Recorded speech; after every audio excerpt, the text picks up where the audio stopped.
Welcome to my channel Sushma physics pedia, जहां हम 11th class का सिलेबस कर रहे हैं फिजिक्स का। और आज हम जो नया टॉपिक करने जा रहे हैं उसका नाम है हाइड्रोस्टैटिक्स। इससे पहले हमने मैकेनिकल प्रॉपर्टी और जनरल प्रॉपर्टी कह सकते हैं, जनरल प्रॉपर्टी ऑफ सॉलिड्स के बारे में किया था, जिसके बेसिकली हमने इलास्टिसिटी के बारे में पढ़ा था। जब हमने जनरल प्रॉपर्टी ऑफ मैटर्स के बारे में शुरुआत की थी तो हमने कहा था कि सॉलिड, लिक्विड और गैसेस जो है वो किस वजह से एक दूसरे से अलग है। तो सबसे पहला क्वेश्चन ये आता है, जो हमारा स्टेटमेंट आता है कि उसके मॉलिक्यूल्स जो हैं वो आपस में उनकी डिस्टेंस की वजह से हम उनको वेरीफाई करते हैं, दैट इज सॉलिड और लिक्विड और गैसेस। तो आज हम जो है पहले जो उसमें किया था, हमने इलास्टिसिटी वाले चैप्टर में हमने सॉलिड्स के बारे में पढ़ा था। आज हम लिक्विड्स के बारे में करेंगे। तो हमारा जो चैप्टर का नाम है वो है हाइड्रोस्टैटिक्स, या इसको एक दूसरे नाम से भी बोला जाता है फ्लूइड स्टैटिक्स। तो हाइड्रोस्टैटिक्स क्या है, फ्लूइड स्टैटिक्स क्या है, इन दोनों का आज हम इसके बारे में बात करेंगे। इसमें देखिए बेटा, यहाँ पर सबसे पहला जो वर्ड आता है कि यहाँ हाइड्रोस्टैटिक या फ्लूइड स्टैटिक है, वो दो वर्ड से मिलकर बना। हाइड्रो मीन्स आप कह सकते हो लिक्विड, ठीक है, और यहाँ स्टैटिक का मतलब एट रेस्ट। इसको दूसरे भाषा में कहें, यहाँ मैं एक वर्ड यूज करूँ, that is fluid. What do you mean by fluid? Fluid का मतलब होता है these are the substance which can flow, यानी वो सब्सटेंस जो क्या कर सकते हैं, जो फ्लो कर सकते हैं। बेटा जी, इसमें हमारे पास लिक्विड भी आ सकता है और इसमें हमारे पास गैसेस भी आ सकते हैं। ये दोनों चीजें हमारे पास आ सकती हैं। तो यहाँ पर यानी बेसिकली हमने इस चैप्टर के अंदर जो पढ़ना है वो ये पढ़ना है कि हमारे पास जो लिक्विड है वो रेस्ट में है, और रेस्ट में होने की वजह से उसके पास कौन कौन सी प्रॉपर्टीज आ सकती हैं। जैसे अगर लिक्विड रेस्ट पोजीशन में है तो वो प्रेशर एक्सर्ट कर सकता है, वो फोर्स लगाएगा तो प्रेशर आएगा। प्रेशर आने की वजह से हम उसकी डेंसिटी के बारे में भी पता कर सकते हैं, रेस्ट पोजीशन पे ही कर सकते हैं। फिर उसके बाद हम पढ़ेंगे कि वो हमारे पास कौन कौन से लॉज जो है उसके स्टैटिक की वजह से हमारे पास लॉज आते हैं, दैट इज पास्कल लॉ, उसके बारे में पढ़ेंगे। और उसके बाद हम पढ़ेंगे कि कौन सी चीज सिंक कर सकती है और कौन सी चीज फ्लोट कर सकती है, जैसे आपने अगली क्लासेस में पढ़ा था। तो हम वन बाय वन करके इन सभी टॉपिक्स को करेंगे। बिफोर गोइंग थ्रू दैट, अभी हमें ये देखना है कि हम फ्लूइड की बात कर रहे हैं। तो हमने ये पढ़ा था कि हमारे पास सॉलिड जो है, सॉलिड अपने के लिए पार्टिकल्स अपने एक पर्टिकुलर स्ट्रक्चर के अंदर होते हैं और वो अपने आप को एक पर्टिकुलर बाउंड्री के अंदर क्या कर सकते हैं, यानी हमें ऐसा लगता है कि कोई भी ऑब्जेक्ट है ये सॉलिड है, तो इसका मतलब यहाँ पर पार्टिकल एक दूसरे के ऊपर क्या कर रहे हैं, वो एक दूसरे के ऊपर क्या है, फोर्स लगा रहे हैं। वो टेंजेंशियल डायरेक्शन में भी फोर्स लगा रहे हैं, वो नॉर्मल डायरेक्शन में भी फोर्स लगा रहे हैं। कहने का मतलब वो एक दूसरे को बांध के रख रहे हैं। तो उसके अंदर दोनों तरह के फोर्सेस होते हैं, टेंजेंशियल भी और नॉर्मल फोर्सेस भी। तो इसीलिए हमारा जो सॉलिड है वो क्या होता है, वो एक पर्टिकुलर शेप और साइज में रहता है, क्योंकि उसके पार्टिकल्स जो है आपस में इंटरमोलिकुलर जो फोर्स है वो ज्यादा स्ट्रॉन्ग है और दो तरह के फोर्स में रिएक्ट होता है। अगर हम बात करें फ्लूइड की, जिसमें हमारे पास लिक्विड और गैसेस दोनों आते हैं, तो उसके अंदर क्या होता है बेटा जी, वहां पर हमारे पास जो मॉलिक्यूल्स हैं वो अरेंज उसी तरह से होते हैं, बट थोड़ा सा डिस्टेंस में चेंज होता है। बट वहां पर जो है हमारा नॉर्मल ही फोर्स लगता है, वहां पर हमारा जो टेंजेंशियल फोर्स है वो आपस में एक्ट नहीं करता। इसी वजह से जो मॉलिक्यूल्स हैं वो क्या करते हैं, फ्लो करना शुरू कर देते हैं। इसी फोर्स की एब्सेंस की वजह से जो है सॉलिड से वो लिक्विड क्या हो जाता है, या फिर फ्लूइड जो है वो क्या हो जाता है, अलग हो जाता है। तो यहाँ पर हमारे पास आप ये कह सकते हैं हमारे फ्लूइड हो गया। तो ये बेसिक रीजन हो सकता है कि हमारे पास जो है जो सॉलिड है वो डेफिनेट शेप और साइज में कैसे हो सकता है, और लिक्विड जो है वो डेफिनेट शेप साइज में क्यों नहीं हो सकता। अब यहाँ पर मैंने आपको फ्लूइड के बारे में बताया। अब इसके बाद देखिए बेटा, नेक्स्ट चीज है हमारे पास, हम छोटी छोटी डेफिनेशन करेंगे ताकि हमारे चीजें और कॉन्सेप्ट हो जाए। अब हाइड्रोस्टैटिक है, it is a branch of physics which deals with the fluid at rest, या फिर कह सकते हैं लिक्विड एट रेस्ट। उस ब्रांच ऑफ फिजिक्स को हम क्या कहते हैं, दैट इज हाइड्रोस्टैटिक्स। अब हाइड्रोस्टैटिक्स में हमारे पास कुछ टर्म्स आती है बेटा, एक आता है थ्रस्ट। तो हमारे पास थ्रस्ट क्या है, थ्रस्ट होता है बेटा, थ्रस्ट मीन्स होता है फोर्स। अब ये फोर्स कौन लगाता है, फोर्स अप्लाइड बाय लिक्विड या फ्लूइड, या फोर्स आप कह सकते हैं कि फ्लूइड ने किसी बॉडी के ऊपर कितना फोर्स लगाया, जो बॉडी उसके कांटेक्ट में थी उसको हम क्या कहते हैं, थ्रस्ट। यानी the force exerted by a liquid, the liquid on object which is contact with, that is called thrust. यानी थ्रस्ट ये क्या है, फोर्स है बेसिकली। और अगर हम बात करें फोर्स की यूनिट क्या होगी, वो न्यूटन होगी।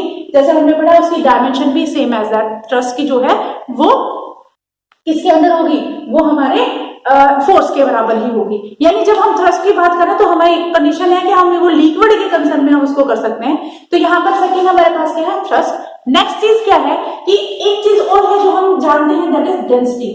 बेटा जी डेंसिटी क्या होती है, डेंसिटी हमने हमेशा पढ़ा है मास अपॉन में वॉल्यूम। मास यानी अगर मान लीजिए इस पेन की डेंसिटी अगर मुझे पता करनी है तो मैं मास से वे कर लूंगी, ठीक है, और इसकी जो वॉल्यूम है उसको डिफरेंट ज्योमेट्रिकल की जैसे हम वॉल्यूम निकालते हैं वैसे निकाल लेंगे। तो बेटा अगर ये चीज देखनी हो कि या क्या ये यूनिफॉर्म डेंसिटी है, कि यहाँ पर देखिए यहाँ पर हमारे होल से क्या ये यूनिफॉर्म डेंसिटी है, यहाँ पर अगर हम बात करें यहाँ पर भी इर्रेगुलर है। तो अगर हम किसी ऑब्जेक्ट की यूनिफॉर्म डेंसिटी की बात करें तो इसकी यानी वो कांस्टेंट होनी चाहिए। भाई यहाँ पर अगर हम डेंसिटी की बात करें तो यहाँ यूनिफॉर्म डेंसिटी का मतलब हम क्या लेते हैं, उसका एवरेज, यानी एवरेज मास लेंगे, एवरेज वॉल्यूम लेंगे, वहीं से हमारे पास क्या आ जाएगी, एवरेज डेंसिटी। तो बेसिकली हमारे पास डेंसिटी क्या होती है, that is mass per unit volume, और इसको हम आपको यूनिट आपको पता है किलोग्राम, और ये वॉल्यूम क्या है, सेंटीमीटर क्यूब के बराबर होता है। नेक्स्ट है हमारे पास आता है बेटा जी, that is relative density. Relative density आपने पहले भी सुना होगा। रिलेटिव डेंसिटी का मतलब क्या है, रिलेटिव रिलेशन प्रोड्यूस कर रही है डेंसिटी, इसको रो आर से डिनोट, जैसे डेंसिटी को हम रो से डिनोट करते हैं तो मैं रिलेटिव डेंसिटी को रो आर से डिनोट कर रही हूँ, और ये है हमारे पास density of material, density of red material that is डेल एम, और यहाँ सॉरी रो एम, और ये density of water at 4 degree Celsius. यानी ये हमें, क्योंकि हम फ्लूइड के बारे में बात कर रहे हैं बेसिकली, यहाँ हम जब भी किसी भी रिलेटिव डेंसिटी स्पेसिफिक ग्रेविटी की बात करेंगे तो हम यहाँ पर क्या करेंगे, रिलेटिव डेंसिटी क्या होगी, that is density of matter divided by density of water at the 4 degree Celsius. यानी मोर डेंसर होता है हमारा वाटर। यानी हमें किसी चीज के साथ जब रिलेट करना हो तो हमें कुछ वैल्यू, जैसे अगर मुझे मास की डेंसिटी चाहिए तो क्या करेंगे, रिलेटिव डेंसिटी को वाटर की डेंसिटी से क्या कर देंगे, मल्टीप्लाई कर देंगे, तो हमारे पास क्या आ जाएगी, रिलेटिव डेंसिटी। अब इसके बाद हमारे पास नेक्स्ट चीज आती है कि रिलेटिव डेंसिटी की नेक्स्ट हमारे पास इंपॉर्टेंट फैक्टर आता है बेटा, दैट इज प्रेशर। प्रेशर क्या होता है, प्रेशर हमने पढ़ा है फोर्स अपॉन में एरिया। अब जब हम किसी ऑब्जेक्ट को किसी लिक्विड के अंदर रखेंगे तो यानी वो कोई ना कोई प्रेशर एक्सर्ट करेगा, और प्रेशर एक्सर्ट करने का मतलब वो किस तरह से किस डायरेक्शन में एक्सर्ट करेगा, वो सारी चीजें हम यहाँ पर देखेंगे। तो जैसे हमने पहले पढ़ा हुआ है कि प्रेशर क्या होता है, pressure is the force exerted on a unit area, यानी किसी पर्टिकुलर एरिया के अंदर अगर आप किसी ऑब्जेक्ट को रखेंगे तो वो कितना प्रेशर लगाता है, वो हमारा क्या होता है, फोर्स पर यूनिट एरिया। अब यहाँ पर हमें साफ नजर आ रहा है, इसकी यूनिट्स की अगर बात करें तो यूनिट हमारे पास क्या है, न्यूटन पर मीटर स्क्वायर, या फिर ऐसा यूनिट हमारे पास क्या है, ये भी ऐसा यूनिट है, बेसिकली हम इसको पास्कल यूनिट करते हैं, पीए इसका सिंबल है। तो यहाँ हमारे पास जब हम प्रेशर की बात करेंगे तो ये हमारे पास पास्कल के बराबर आएगा। यहाँ पर हमारे पास ये प्रेशर जो है हमें साफ नजर आ रहा है कि इनवर्सली प्रोपोर्शनल टू एरिया है। इनवर्सली प्रोपोर्शनल टू एरिया का मतलब जहां एरिया कम रहेगा वहां पर हमारा प्रेशर क्या रहेगा, ज्यादा रहेगा। जैसे जो हमारा शार्प नाइफ है, यानी जो है नाइफ वो इजी वर्क करता है, तो वहां पर हम क्या, शार्प एज यानी एरिया कम हो गया तो वो प्रेशर ज्यादा लगाता है, तो यहाँ पर हमारे पास क्या जाएगा कि जहां एरिया कम होगा वहां पर हमारे क्या है, प्रेशर ज्यादा हो जाएगा। अब इसके बाद नेक्स्ट अगर हम देखें तो हमारे पास कौन सा आता है, यहाँ पर हमारा प्रेशर जो है इनवर्सली प्रोपोर्शनल टू एरिया है, तो इसका मतलब क्या है कि एरिया अगर कम होगा तो प्रेशर ज्यादा होगा। मैंने एग्जांपल बताया जैसे नाइफ का, तो नाइफ की एज जितनी शार्प होगी दैट मींस दैट उसका एरिया जितना कम होगा वो नाइफ इतना ही ज्यादा प्रेशर लगाएगा और उतने ज्यादा ही क्या होगा, इफेक्टिव होगा। इसके अलावा आपने देखा होगा कि आपके पास जो स्कूल बैग्स होते हैं या भी कोई भी कैरी बैग होता है तो उसकी स्ट्रिप्स हमेशा क्या वाइड बनाई जाती है, और अगर हम स्ट्रिप वाइड बनाएंगे दैट मींस उसका एरिया ज्यादा हो गया और उसका जो प्रेशर है दैट इज वो कम हो जाएगा। इसके अलावा हमारे एग्जाम्पल आपने देखा होगा, नेल का एग्जाम्पल होता है, जो हमारी कील होती है उसका डिजाइन कुछ इस तरह से होता है जैसे कि ऊपर वाला एरिया ज्यादा होता है और नीचे वाला पिन पॉइंट होता है, यानी एरिया अगर ये कम हो गया तो यहाँ प्रेशर क्या होगा, ज्यादा, यहाँ एरिया ज्यादा हो गया तो प्रेशर क्या हो जाएगा, कम। These are the some example of the pressure से रिलेटेड जो हमारे एग्जाम्पल्स हैं। इसके अलावा अगर आपने देखा हो कि जो रेलवे ट्रैक्स होते हैं, रेलवे जहां हमारी पटरियां होती हैं तो वहां पर क्या है, स्लीपर्स, वुडन के स्लीपर्स लगाए जाते हैं। उसका भी रीजन यही है कि बेटा जी कि प्रेशर जो है वो प्रेशर एरिया से रिलेटेड, यानी अगर हम यहाँ वुडन स्लीपर नहीं लगाएंगे तो हमारी ट्रेन की जो है इतनी ज्यादा हैवी ट्रेन जो है पटरी के अंदर धस जाएगी, अंदर चली जाएगी। तो उसको करने के लिए हमारी पर्टिकुलर एक बॉडी बन गई और इस बॉडी की वजह से यानी एरिया इंक्रीज हो गया। और ये हमने पढ़ा है कि एरिया इंक्रीज हो जाएगा तो प्रेशर क्या हो जाएगा, डिक्रीज हो जाएगा। सेम दैट वे जो हमारे कैमल होते हैं वो डेजर्ट एरिया में इजीली चल सकते हैं क्योंकि उनके पैरों का एरिया ज्यादा होता है, और अगर हम नॉर्मल जैसे ह्यूमन बीइंग जाए तो उनका एरिया कम होता है तो प्रेशर उनका ज्यादा हो जाएगा। दैट्स व्हाई कैमल जो है वो इजीली जाते हैं किसके अंदर, रेगिस्तान के अंदर अच्छे से चल सकते हैं। These are the some example related to pressure। तो बेटा जी आपको सिर्फ ये चीज याद रखना है कि प्रेशर जो है वो एरिया से रिलेटेड है। सॉरी, ये एरिया जो है अगर आप कम कर देंगे तो प्रेशर ज्यादा हो जाएगा, प्रेशर को एरिया ज्यादा कर देंगे तो प्रेशर कम, एरिया कम तो प्रेशर ज्यादा। तो ये बेसिकली एग्जांपल मिल गया कि हमें जो हम चीज पढ़ रहे हैं तो हमारे डेली रूटीन में कहाँ यूज हो रही है वो चीजें हम इसको कनेक्टिविटी कर सके और जो हमारा टॉपिक है उससे हम थोड़े से कनेक्ट हो सके। अब इसके बाद बेटा जी एक इम्पोर्टेंट पार्ट आता है कि प्रेशर क्या है, क्या वो स्केलर क्वांटिटी है या फिर वो वेक्टर क्वांटिटी है या एक हम एक नया जो फील्ड आपको बता रहे हैं कि वो चीज है।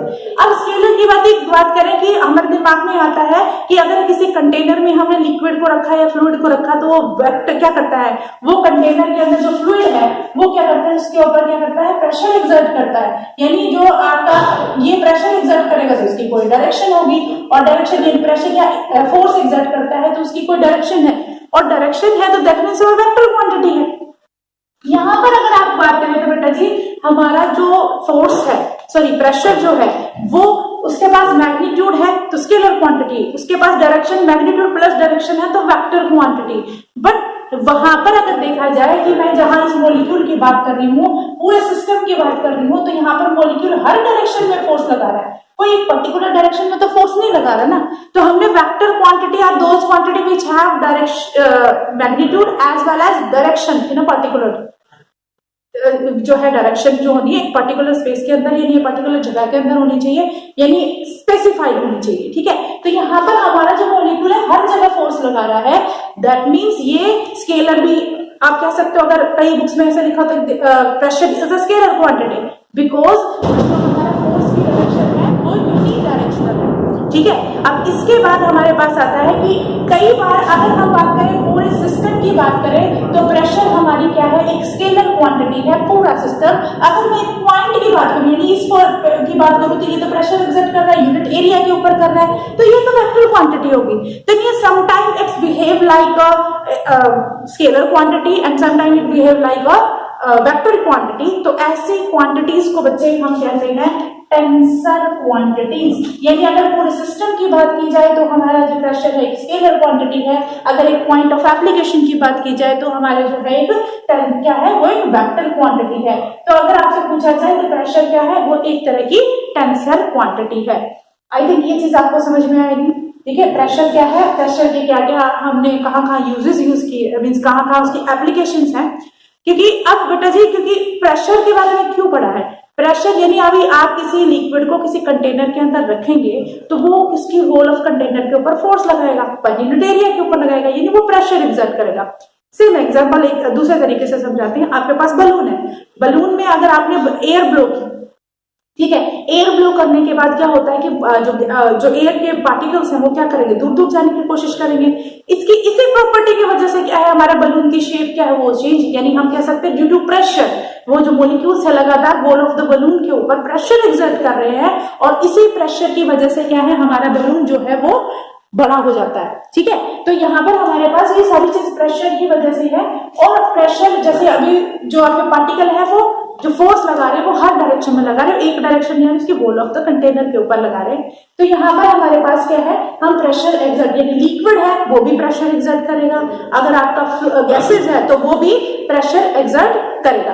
तो बेटा यहाँ पर अगर एक चीज देखी जाए, मान लीजिए हमारे पास एक लिक्विड है और लिक्विड के अंदर हमने कोई भी एक ट्यूब, मान लीजिए मैंने एक ट्यूब रखा है और ये ट्यूब इसके ऊपर क्या करता है, प्रेशर एक्सर्ट, यानी ये इस डायरेक्शन में प्रेशर लगाएगा, इस डायरेक्शन में लगाएगा, इस डायरेक्शन में लगाएगा और इस डायरेक्शन में लगाएगा। तो बेसिकली अगर हम बात करें तो ये हमारे पास जो प्रेशर लगाएगा, तो यहाँ हमारे पास क्या है कि हमारे अगर लिक्विड के अंदर ये हमने क्यूब रखा है तो हर जगह से प्रेशर लगाएगा। दैट इज अगर ये सरफेस है तो नॉर्मल डायरेक्शन में यहाँ प्रेशर लगाया जाएगा, अगर यहाँ पे है तो ऐसे प्रेशर लगाएगा, नीचे वाला सरफेस है तो इस तरह से। हम कोई ऐसे पर्टिकुलर ये नहीं कह सकते अपवर्ड डायरेक्शन है या डाउनवर्ड डायरेक्शन है। तो यहाँ हमारा जो प्रेशर है वो क्या है, हर बॉडी के हर एक पार्ट पे क्या है नॉर्मली फोर्स लगाएगा। तो सेमी अगर हम स्विमिंग करने के लिए जाते हैं तो यहाँ पर हम जब अंडर वाटर होते हैं तो वाटर हर जगह से यहाँ क्या करता है, प्रेशर लगाने की कोशिश करता है, क्रश करने के लिए फोर्स पर यूनिट एरिया लगाएगा।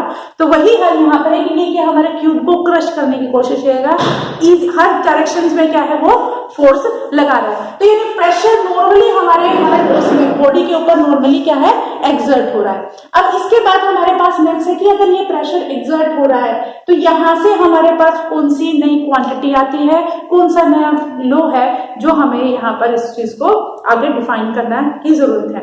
अब इसके बाद हमारा नेक्स्ट जो आता है बेटा, यहाँ पर अगर एक छोटा सा एग्जांपल लें कि हम नए जो चीज हम यहाँ बनाने वाले, जो लो हमारे बताने जा रहे हैं। आपके पास एक बलून है, आपने उसके अंदर वाटर डाल दिया, ठीक है, वाटर बलून है आपके पास, और उसके बाद आपने क्या किया, हम ये वाटर बलून लगा देते हैं, ये हमारे बलून है, और इसमें हमारे पास क्या है, यहाँ से एयर मान लीजिए, यहाँ से अगर मैं यहाँ पर कोई छेद करूं तो यहाँ से क्या होगा, अंदर एयर मॉलिक्यूल्स क्या है फोर्स लगा रहे हैं, और फोर्स लगाने की वजह से वॉल ऑफ कंटेनर के ऊपर यहाँ पर एक पर्टिकुलर एरिया, यानी मैंने यहाँ छेद कर दिया तो यहाँ पर क्या है प्रेशर, यानी मान लीजिए ये एरिया A1 है और ये जो फोर्स लगा रही है वो है हमारे पास फोर्स लगा रहे हैं F1। तो यहाँ पर प्रेशर क्या होगा, हमारे पास प्रेशर होगा that is F1 by A1, यानी प्रेशर तो इक्वल अमाउंट में लगेगा। अब इसके बाद अगर मान लीजिए यहाँ पर है तो यानी यहाँ पर हमारे पास एरिया क्या हो जाएगा, एरिया A2 हो गया, यहाँ प्रेशर क्या हो, प्रेशर अलग लगाएगा तो यहाँ हमारे पास प्रेशर क्या हो जाएगा F2 बाय A2। सिमिलरली अलग अलग जगह पर अगर हम एरिया अलग अलग रखेंगे तो उसका प्रेशर जो है हमारे पास क्या आ जाएगा, वो pressure that will same quantity, यानी प्रेशर हर जगह पर सेम रहेगा। इस एग्जांपल को आप इस तरह से भी मान सकते हो बेटा कि हमारे पास मान लीजिए बलून है जिसके अंदर हमने एयर फिलअप कर रखी है, और वहां पर हमारे पास जो है अगर आप बलून को एक जगह से स्क्वीज करेंगे, जैसे मान लीजिए हमारे पास एक बलून है, मैंने इसको स्क्वीज कर दिया, तो स्क्वीज करने का मतलब ये इसके डायमेंशन पूरे डायमेंशन के ऊपर क्या करता है, चेंज करता है ना। तो यहाँ पर वही सेम है कि अगर मैं एक जगह प्रेशर को हटाऊंगी, यानी एक जगह प्रेशर को चेंज करूंगी तो वो इक्वली डिस्ट्रीब्यूट हो जाएगा ऑल ऑफ द बॉडी, यानी पूरी बॉडी के अंदर, एक पर्टिकुलर एक बॉडी के अंदर नहीं होगा।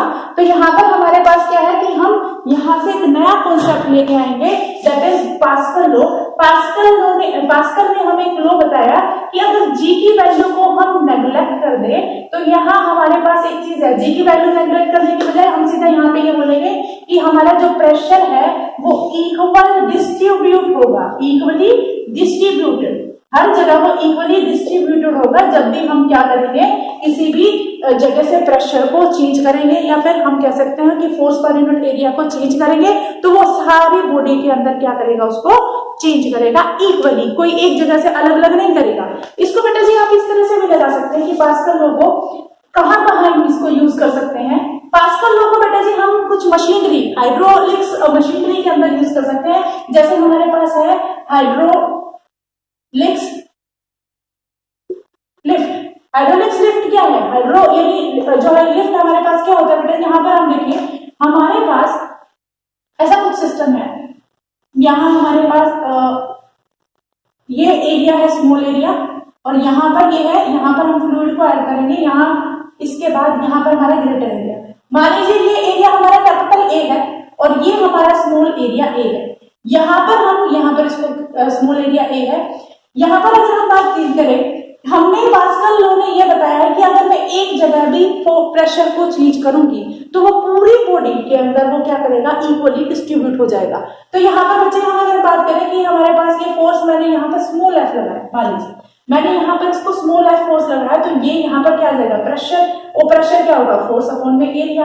और पास्कल लॉ ने बताया कि ये फोर्स अपॉन एरिया जो है वो पूरी बॉडी, यानी अगर हम यहाँ पर लिक्विड है, यहाँ पर अगर ये लिक्विड या फ्लूइड है तो अगर यहाँ पर हम इस प्रेशर, यहाँ प्रेशर जो है हमारा फोर्स अपॉन में एरिया, यहाँ से इसको करेंगे तो ये क्या है, यहाँ पर भी वही प्रेशर होगा, यहाँ पर भी वही प्रेशर होगा, यहाँ पर भी वही प्रेशर होगा, सेम दैट प्रेशर भी हमारे पास क्या हो जाएगा, वो यहाँ पर डिस्ट्रीब्यूट होगा।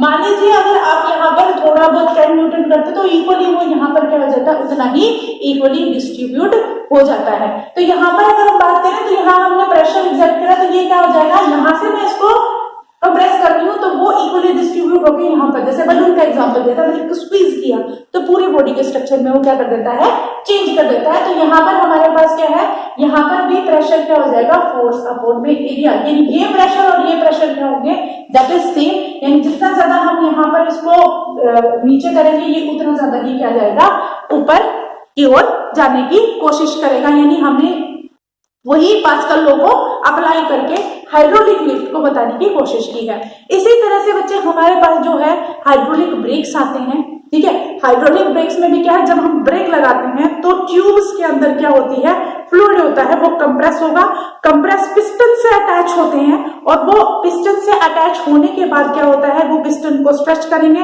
और वो व्हील जो रोटेट हो रही है उसको क्या करते हैं, रोकते हैं। तो जैसे जैसे हम प्रेस करेंगे, ब्रेक अप्लाई करेंगे तो फ्लूइड फ्लो होगा, और जैसे हम प्रेस ऊपर मीन्स निकालेंगे, अपने पैर को ऊपर करेंगे यानी ब्रेक को रिलीज करेंगे तो वहां फ्लूइड वापस अपनी ओरिजिनल पोजीशन पे चला जाता है।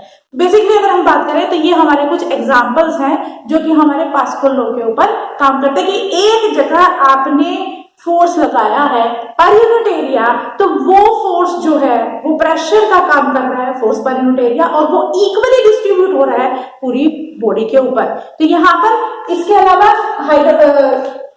अगर ग्रेविटी, यहाँ पर हमने क्या किया कि हर पॉइंट के ऊपर जो है, मैंने कहा ए पॉइंट के ऊपर, बी पॉइंट के ऊपर, सी पॉइंट के ऊपर, डी पॉइंट के ऊपर, हर पॉइंट पे pressure that will be same. ये कंडीशन कब हो सकती है बेटा, जब हम ग्रेविटी के कॉन्सेप्ट को नेग्लेक्ट कर दें। पास्कल ने कहा था कि अगर हम एक बार ग्रेविटी को छोड़ दें तब उसके बाद जो pressure exerted by a single point is distributed all over the body, वो तक समझ में आता है। बट अगर एक्चुअल प्रैक्टिस में किया जाए तो हमारे पास जो है ग्रेविटी का जो है इफेक्ट पड़ता है किसके ऊपर, प्रेशर के ऊपर, जो कि नेक्स्ट हम करने जा रहे हैं। तो अभी तक आपने पढ़ा है कि हाइड्रोस्टैटिक्स क्या होती है, हमने डिफरेंट टर्म्स की हैं, और उसके बाद हमने की है डेंसिटी, प्रेशर, प्रेशर से रिलेटेड हमने कॉन्सेप्ट्स किए हैं। और अभी हमने कहते हैं कि पास्कल लॉ, कि पास्कल लॉ एक्चुअली हमें क्या बताने की कोशिश कर रहा है कि कहीं भी आपने थोड़ा बहुत भी चेंज किया वो पूरी बॉडी के अंदर चेंज कर देगा। तो अभी इसके बाद नेक्स्ट हम करते हैं ग्रेविटी के बारे में, ठीक है। तो अभी एक बार इसको ध्यान से देखिए, फिर उसके बाद नेक्स्ट करते हैं। तो नेक्स्ट हमारे पास है effect of gravity in fluid pressure, यानी अभी हमने पास्कल लॉ को किया, उसमें ये बोला गया था कि ग्रेविटी को नेग्लेक्ट किया जाए तो प्रेशर हर जगह सेम मिलेगा।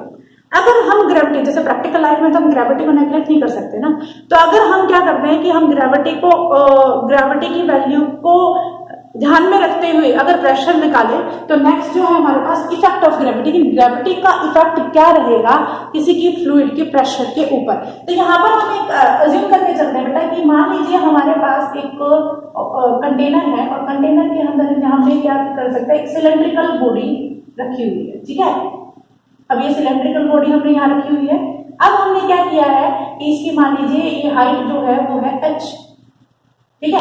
अब ये जो ये जो है आपका जो भी सिलेंड्रिकल बॉडी है वो हमारे लिक्विड के अंदर रखी है, क्योंकि हमें तो प्रेशर, फ्लूइड प्रेशर देखना है, किसी लिक्विड के अंदर या फ्लूइड के अंदर रखी हुई है। तो हमें ये बताना है कि इस सिलेंडर के डिफरेंट पार्ट्स के ऊपर प्रेशर कितना लगाएंगे। अगर पास्कल लॉ को देखा जाए तो यहाँ पर अगर मान लीजिए ये पॉइंट है हमारा और ये पॉइंट बी है, तो हर जगह तक that is pressure will be same P. But यहाँ पर हम ये बताने की कोशिश कर रहे हैं कि हर जगह प्रेशर की वैल्यू क्या रहेगी। तो यहाँ पर देखिए बेटा जी, हम मान के चलते हैं कि ऊपर से एटमॉस्फेरिक जो प्रेशर है, यानी एयर का जितना भी प्रेशर है वो हमारे ऊपर जो पीए फोर्स लगा रहा है। इसके बाद जो ए सरफेसेस है उसके ऊपर हमारे पास जो फोर्स है, जैसे हमने बताया फ्लूइड फोर्स लगाता है, मैंने प्रेशर भी बताया था कि जो हमारे पास ये फोर्स F1 लगा रहा है और नीचे से जो डाउनवर्ड नीचे से फोर्स लगाएगा F2, ये हमारे पास एरिया ए है, दोनों साइड एरिया हो जाएंगे हमारे पास। अब ये मान के चलिए जो ए पॉइंट है ना बेटा वो हमारे पास बी पॉइंट, पहले हम बात करें बी पॉइंट जो है वो पॉइंट जो है ऊपर वाले सरफेस, लिक्विड के सरफेस से कितने डिस्टेंस है, वो उसकी वैल्यू है H2, और जो ए वाला सरफेस है वो है हमारा H1।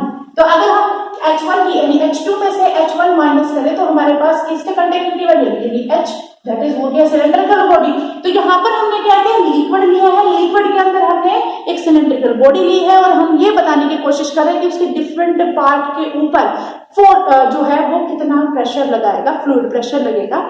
ठीक है, तो यहाँ पर हमारे पास, यहाँ पर अगर हम देखें हमारे पास हमें प्रेशर की वैल्यू बतानी है और यहाँ पर एच यानी ये कंटेनर की हमारे पास टोटल जो सिलेंड्रिकल बॉडी हमने ली है उसके कंटेनर की वैल्यू है।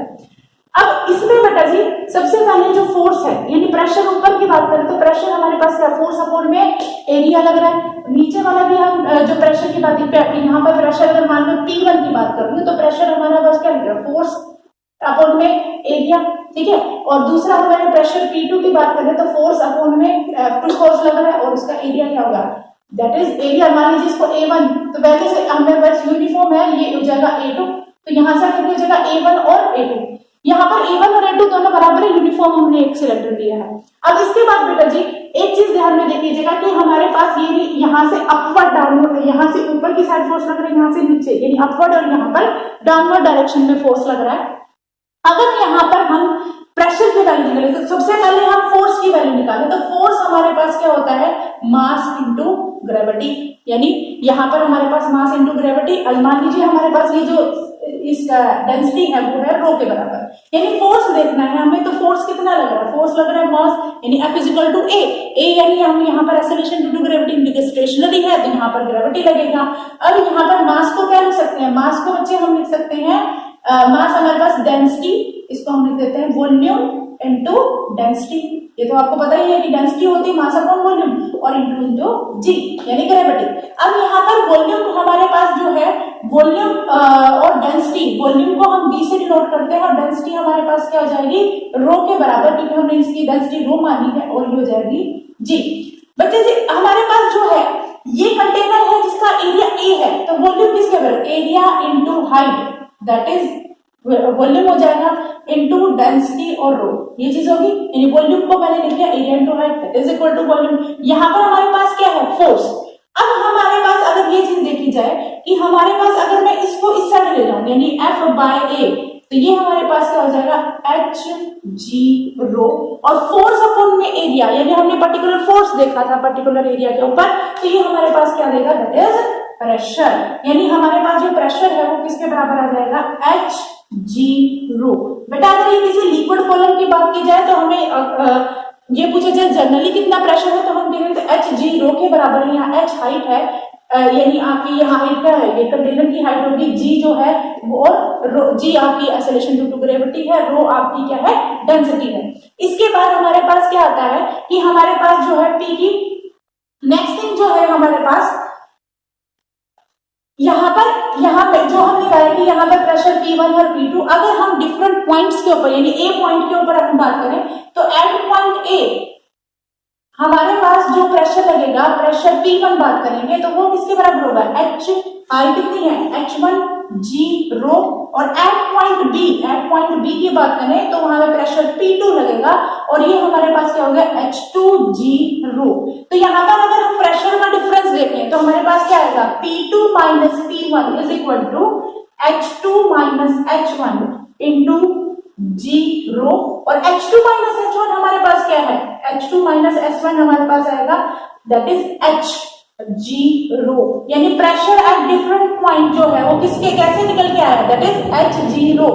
जितनी डेप्थ में आप जाते जाएंगे उतना ही आपके पास क्या है, प्रेशर इंक्रीज होगा। देखिए ये चीज बताइए, यहाँ से देख लीजिए प्रेशर क्या है, G and rho that is constant quantity, तो pressure is directly proportional to H। यानी अगर आप यहाँ हैं तो प्रेशर कम है, यहाँ है तो प्रेशर ज्यादा है, तो जितनी आप डेप्थ में जाते जाएंगे उतना प्रेशर आपके ऊपर इंक्रीज हो जाएगा। इसीलिए जब हम अंडर द सी जाते हैं यानी अंडर वाटर जाते हैं तो वहां प्रेशर ज्यादा होता है। आप जितने सरफेस के ऊपर रहेंगे वहां आपको इतना प्रेशर नहीं लगेगा, बट जितने आप डाउन अंडर द वाटर जाएंगे वहां पर आपका प्रेशर क्या होता जाएगा, इंक्रीज होता जाएगा।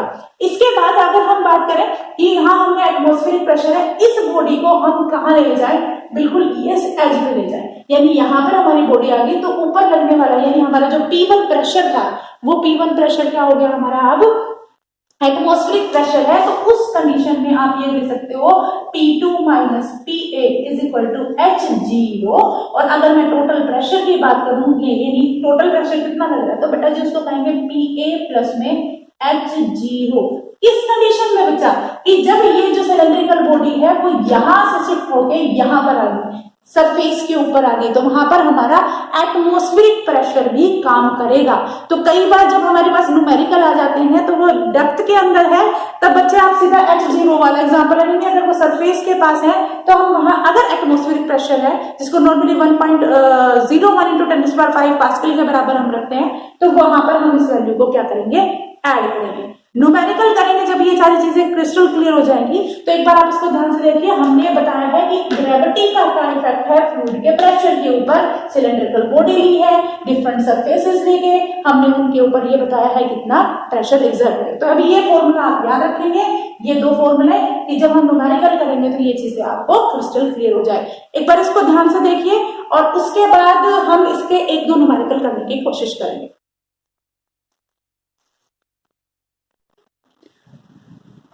अब इसके बाद हमारे पास दो न्यूमेरिकल है बेटा। जैसे हमने अभी न्यूमेरिकल क्या किया था कि डेप्थ का P = H0, अगर आपका सरफेस पे है तो P plus P note that is atmospheric pressure और H0 के बराबर। अब हमारे पास जो क्वेश्चन है पहले क्वेश्चन में what is the pressure on swimmer. एक स्विमर है, उसके ऊपर हमें क्या बताना है, प्रेशर बताना है, जो कि कितने 10 मीटर बिलो है किससे, सरफेस ऑफ द लेक से। तो यहाँ पर सीधी सी बात है, H की वैल्यू बेटा जी हमारे पास 10 मीटर दे रखी है और इसके बाद डेंसिटी ऑफ वाटर आपको पता है 10,000 होता है, तो that is gram mass per unit volume यानी किलोग्राम मीटर क्यूब।